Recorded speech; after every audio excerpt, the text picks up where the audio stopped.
హైదరాబాద్ గచ్చిబౌలిలోని పలు పబ్లలో పోలీసులు తనిఖీలు నిర్వహించారు. ఎస్ఎల్ఎన్ టెర్మినల్లో నిబంధనలకు విరుద్ధంగా నడుస్తున్న క్లబ్ రఫ్ ఫ్రాట్ హౌస్ పబ్లో మాదాపూర్ ఎస్ఓటీ పోలీసులు సోదాలు నిర్వహించారు. తనిఖీల సమయంలో పబ్లోని యువత మత్తులో జోగుతున్నారు. ఇక సిబ్బందికి కస్టమర్లకు డ్రగ్ పరీక్షలు నిర్వహించగా ఫ్రాట్ హౌస్ డీజే ప్లేయర్ శివ సహా మొత్తం నలుగురికి గంజాయి పాజిటివ్ వచ్చింది. దీంతో ఆ నలుగురు యువకులను అదుపులోకి తీసుకున్నారు. ఎన్డీపీఎస్ యాక్ట్ కింద కేసులు నమోదు చేసి దర్యాప్తు చేస్తున్నారు.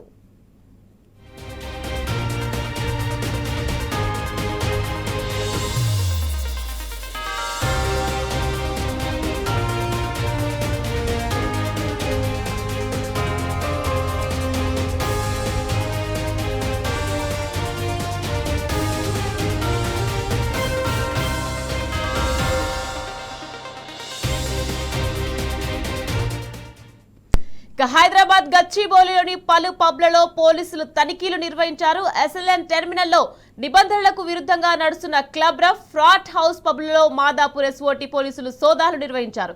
రైట్, ఇదే విషయానికి సంబంధించి మరింత సమాచారాన్ని మా crime bureau chief Bhaskar phone line లో అందించేందుకు సిద్ధంగా ఉన్నారు. భాస్కర్, చెప్పండి, హైదరాబాద్ గచ్చిబౌలిని పలు పబ్లో పోలీసులు తనిఖీలు నిర్వహించారు. దీనికి సంబంధించి మీ దగ్గర పూర్తి అప్డేట్స్ ఏంటి? నగరంలో రోజు రోజుకు మాదక ద్రవ్యాల వినియోగం భారీగా పెరిగిపోతున్నటువంటి పరిస్థితి కనిపిస్తోంది. పోలీసులు ఎప్పటికప్పుడు తూతూ మంత్రంగా తనిఖీలు చేస్తున్నప్పటికీ అవి పైననే మాత్రమే తెలుస్తా ఉన్నాయి. వస్తున్నటువంటి డ్రగ్స్ ను గంజాయిని కట్టడి చేయడంలో మాత్రం పోలీసులు విఫలమవుతున్నారు. తాజాగా గచ్చిబౌలిలోని ఎస్ఎల్ఎన్ టెర్మినల్స్ లో ఉన్నటువంటి పబ్బుల్లో నిన్న రాత్రి వీకెండ్ కావడంతో అక్కడ తనిఖీలు నిర్వహించారు మాదాపూర్ ఎస్ఓటీ పోలీసులు.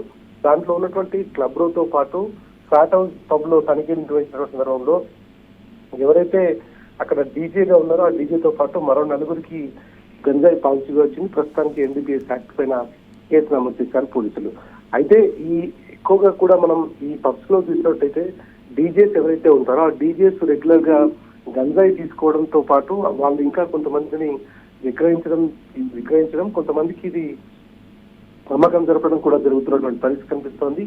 ప్రధానంగా గోవా కేంద్రంగా హైదరాబాద్ కి నగర శివారు ప్రాంతాల్లో ఉన్నటువంటి పబ్లిక్ కి అదేవిధంగా ఫామ్ హౌస్ లోని గంజాయితో పాటు మత్తు పదార్థాలు భారీగా చేరుకుంటున్నాయి. యాంటీ నార్కోటిక్స్ బ్యూరో ఎంత దీనిపైన వర్కౌట్ చేసినా కూడా వాటి మూలాలు ఏవైతే ఉంటాయో వాటి మూలాలను కొంత కట్టడి చేయడంలో ఇబ్బందికరమైనటువంటి పరిస్థితి కనిపిస్తోంది. ప్రస్తుతానికి పోలీసులు ఎంతసేపు ఆ గంజాయి దొరికితే ఆ ప్రెస్ మీట్లు పెట్టి మేమేదో చేశామని గొప్పలు చెప్పుకున్నారు తప్ప కనీసం ఈ సంబంధించినటువంటి వ్యక్తులపైన కఠిన చర్యలు తీసుకోవడంలో మాత్రం విఫలమైనటువంటి పరిస్థితి కనిపిస్తుంది. దాదాపు సంవత్సరాల కాలంలో నగరంలో పెద్ద ఎత్తున గంజాయి డ్రగ్స్ తో పాటు ఇతర మాదక ద్రవ్యాలు దొరికినటువంటి పరిస్థితి కనిపిస్తుంది. ఎందుకని పోలీసులు దీనిపైన కఠిన చర్యలు తీసుకోలేకపోతున్నారు? ప్రత్యేకమైనటువంటి దృష్టి పెట్టకుండా కేవలం పబ్స్ అదేవిధంగా అవుట్స్కట్స్ లో ఉన్నటువంటి ఫామ్ హౌస్ పైన మాత్రం ఎప్పటికప్పుడు తనిఖీలు చేస్తూ వాళ్ళని ఇబ్బంది పెడుతున్నటువంటి పరిస్థితి కనిపిస్తుంది. దీన్ని సప్లై చేస్తున్నటువంటి వారిపైన ఎక్కడైతే ఇక్కడికి సప్లై చేస్తున్నటువంటి సప్లైర్స్ పైన మాత్రం దృష్టి సారించడంలో పోలీసులు విఫలమవుతున్నారన్నటువంటి ఒక అభియోగం అయితే పోలీసులు మూటగట్టుకుంటున్నారు. ప్రధానంగా సైబరాబాద్ రాచకొండలో ఇది ఎక్కువగా కనిపిస్తున్నటువంటి పరిస్థితి కనిపిస్తోంది. నిన్న రాత్రి గచ్చిబౌలిలోని ఎస్ఎల్ఎన్ టెర్మినల్ జరిగినటువంటి పబ్బుల్లో తనిఖీలు నిర్వహించినటువంటి సందర్భంలో అందులో ఫ్లాట్ హౌస్ డీజే ప్లేయర్ శివతో పాటు మిగతా నలుగురికి కూడా గంజాయి పాజిటివ్ వచ్చింది. ఆ గంజాయి పాజిటివ్ వచ్చినటువంటి వారిపైన ఎన్డీపీఎస్ యాక్ట్ పెట్టి వాళ్ళపైన కేసు నమోదైతే చేశారు.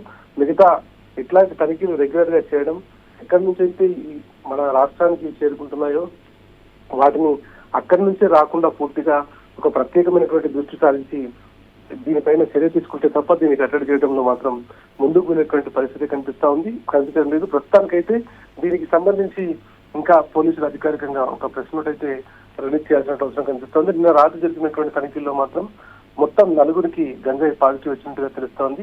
వారిపైన ఎన్డీపీఎస్ యాక్ట్ కింద కేసు నమోదు చేసి దర్యాప్తు కొనసాగిస్తా ఉన్నారు. భాస్కర్, చెప్పండి, పోలీసులు ఇలాంటి సంఘటనలు జరగకుండా ఎప్పటికప్పుడు తనిఖీలు కూడా చేస్తున్నారు, అలాగే కొన్ని రూల్స్ కూడా పెడుతున్నారు. అన్ని చేసినప్పటికీ మనం చూస్తున్నాము ఏదో ఒక రోజు ఇలాంటి సంఘటనలు జరుగుతూనే ఉన్నాయి. అంటే దీని ప్రధాన కారణం ఏమని చెప్తారు? తూతూ మంత్రంగా పైన ఇట్లాంటి తనిఖీలు చేయడం, ఎప్పుడైనా ఒక పెద్ద ఎత్తున గంజాయి జరిగిన సందర్భంలో వీకెండ్స్ లో 1-2 సార్లు చేయడం, లేదా ఎప్పుడో వారం రోజుల క్రితం ఎక్కడో వేరే ప్రాంతంలో గంజాయి సేవించిన డ్రగ్స్ తీసుకున్నా ఇక్కడికి వచ్చిన సందర్భంలో వాళ్లకు అది బ్లడ్ లో దాదాపు 15 రోజుల నుంచి 2 రోజుల వరకు ఉంటుంది కాబట్టి వాళ్ళు మాత్రం దొరికిపోతున్నటువంటి పరిస్థితి కనిపిస్తోంది. కానీ ఇక్కడికి సప్లై చేస్తూ ఇక్కడ వినియోగం ఎక్కువగా ఉంది కాబట్టి ఇక్కడ ఎవరైతే దాన్ని కన్స్యూమర్ గా మారిపోయారో వాళ్ళను గుర్తించడంతో పాటు సప్లై చేస్తున్నటువంటి సప్లయర్లను కూడా పసిగట్టడంలో పోలీసులు అయితే విఫలమవుతున్నటువంటి పరిస్థితి కనిపిస్తోంది. గత 10 ఏళ్లలో ముఖ్యమంత్రి కేసీఆర్ గా ఉన్నప్పుడు దీనిపైన నార్కోటిక్ బ్యూరో అనేటువంటి ఒక ప్రత్యేకమైనటువంటి పోలీస్ టాస్క్ ఫోర్స్ ను కూడా ఏర్పాటు చేశారు. కానీ అది ఎంతసేపు ఎవరిని పట్టుకుంటున్నారు, ఏం జరుగుతుంది అనేటువంటి విషయం పక్కన పెడితే కనీసం దొరికినప్పుడు ప్రెస్ మీట్ పెట్టి దాన్ని వదిలేస్తున్నాం తప్ప దీనికి సంబంధించి ఎక్కడి నుంచి అయితే ఇది ప్రధానంగా నగరానికి చేరుకుంటుంది. ఎవరైతే అప్లయర్స్ ఉన్నారో వాళ్ళను పట్టుకుని కఠినమైనటువంటి సెక్షన్ల కింద కేసులు నమోదు చేస్తే తప్ప దీన్ని కట్టడి చేయడం మాత్రం కొంత ఇబ్బందికరమైనటువంటి వాతావరణం ఏర్పడుతోంది. ఇప్పటికైనా పోలీసులు దీనిపైన దృష్టి సారించాల్సిన అవసరం కనిపిస్తోంది. వీకెండ్స్ లో జరుగుతున్నటువంటి పబ్లపైన నిఘా పెడుతూనే దీన్ని హైదరాబాద్ కు తెలంగాణకు ఎంటర్ కావడానికి ఎక్కడి నుంచి వస్తుందో ఎట్లా తీసుకొస్తున్నారు అనేటువంటిది గుర్తించి వారిపైన చర్యలు తీసుకుంటే మాత్రం ఇట్లాంటివి జరగకుండా ఉండేటువంటి అవకాశం అయితే కనిపిస్తోంది. అంటే భాస్కర్, ఇలా మనం చూస్తున్నాము నెలలో 2 నెలలో ఒకటి కాకుంటే ఇంకోటి జరుగుతూనే ఉంటాయి. అంటే ఇది పోలీసుల వైఫల్యం అనుకోవచ్చు అంటారా? పోలీసులు కేవలం ఇన్సిడెంట్ జరిగినప్పుడు మాత్రమే దానికి సంబంధించినటువంటి ప్రెస్ మీట్ పెట్టడం, వాళ్ళపైన కేసు నమోదు చేయడం, లోపల వేయడం, దీని వరకైతే కొనసాగుతుంది. కానీ ప్రధానంగా ఇది ఎక్కడి నుంచి నగరానికి చేరుకుంటుంది అనేటువంటి దానిపైన పోలీసులు దృష్టి పెట్టడంలో పూర్తిగా విఫలమవుతున్నారనేటువంటి అభియోగం కూడా కనిపిస్తోంది. ఎందుకంటే మనకు ప్రధానంగా హైదరాబాద్కు వచ్చేటువంటి డ్రగ్స్ కానివ్వండి, గంజాయి కానివ్వండి, ఇతర మాదక ద్రవ్యాలు కానివ్వండి, ఇటు గంజాయికి సంబంధించి పక్కన ఉన్నటువంటి ఆంధ్రప్రదేశ్ నుంచి కూడా సప్లై చేస్తున్నటువంటి పరిస్థితి కనిపిస్తోంది.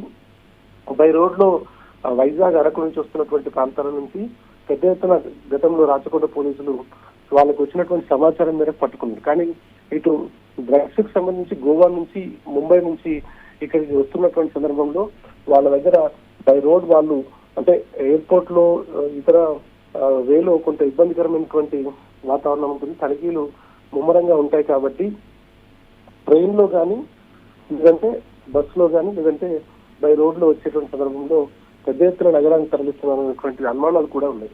అది ఎవరైతే డ్రగ్ పెడ్లర్స్ ఉంటారో ఆ డ్రగ్ పెడ్లర్స్ గోవాను కేంద్రంగా అనేక రకాలైనటువంటి దందాలు కొనసాగిస్తున్నారు. ఎప్పటికప్పుడు వాళ్ళని పట్టుకునే ప్రయత్నం చేస్తే కొంత దీన్ని కట్టడి చేయడానికి అవకాశాలు ఉండొచ్చు.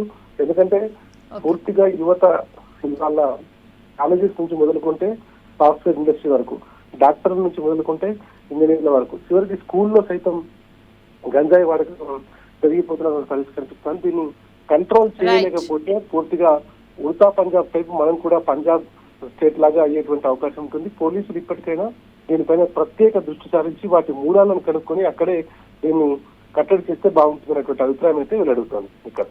Okay, right. Thank you Bhaskar.